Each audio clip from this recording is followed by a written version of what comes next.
A gente volta a falar de economia. O CAGED surpreendeu com a geração de emprego formal. A gente falou agora há pouco aqui no Jornal da Manhã. Hoje saiu a PNAD do IBGE para o trimestre encerrado em janeiro. Vamos fazer o nosso contato ao vivo com a Denise Campos de Toledo. Esse levantamento mais amplo do mercado de trabalho mostra o quê, Denise?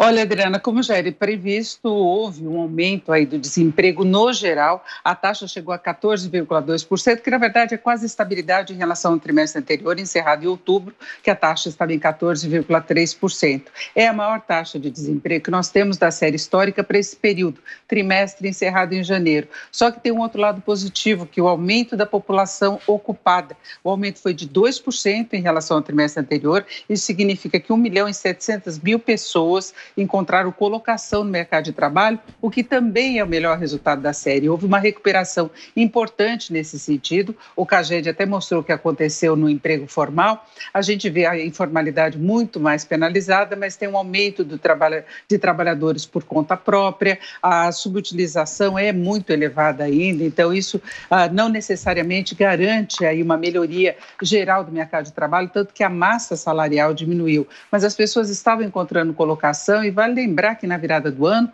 nós tivemos um desempenho positivo da economia. Inclusive nós tivemos alguns dados aí referentes ao comércio, referentes à indústria e mesmo o setor de serviços que acabaram surpreendendo, né, pela recuperação da atividade que houve nesse período. Então, é uma taxa muito elevada, como eu disse, é a mais alta para o período, mas estava em recuperação. E essa taxa mais elevada de desemprego tem relação, inclusive, com o fato de as pessoas retornarem ao mercado de trabalho buscando uma colocação. Nós tivemos muitas restrições de atividade, preocupações com a pandemia, mas no momento em que houve uma certa flexibilização, porque os números estavam mais controlados, a economia reagiu. Então, isso demonstra o potencial de reação. Só que agora a gente convive com restrições muito mais sérias, recordes aí relacionados à pandemia que são muito negativos, e isso tende a frear a atividade. Então, a gente pode passar por um período agora de piora de mercado de trabalho, piora da atividade, mas eu acho que fica registrado o potencial de recuperação, e aí, em relação à informalidade, tem a urgência, não é, da liberação do auxílio emergencial.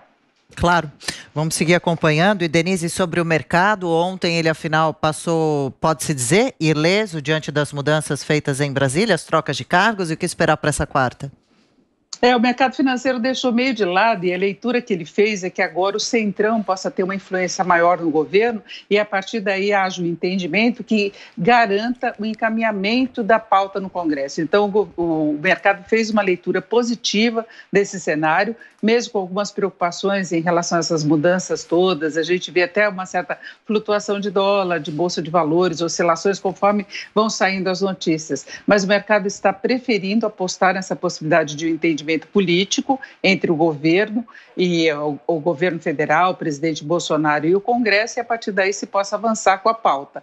E um dos fatores que colaboraram nesse sentido é a possibilidade ainda de um entendimento em torno do orçamento. Esse é um ponto que pesou para o mercado demais desde a semana passada, explica em boa parte o fato de o dólar ter mudado de patamar, ter ficado um patamar mais elevado. Esse orçamento é insustentável, mas começaram a haver sinalizações do Congresso quanto à possibilidade de uma negociação e de um acerto para evitar que o governo acabe recorrendo, aí, incorrendo na ilegalidade diante das manobras contábeis que foram colocadas nesse orçamento. Então, tomara que venha esse acerto todo, porque aí tira um peso em relação à gestão das finanças ao longo deste ano. Não que vai ser confortável, mas o mercado apostou muito nessa possibilidade. Hoje nós temos o dólar na abertura em leve queda de 0,28% e a cotação de venda do comercial está em R$ 5,75.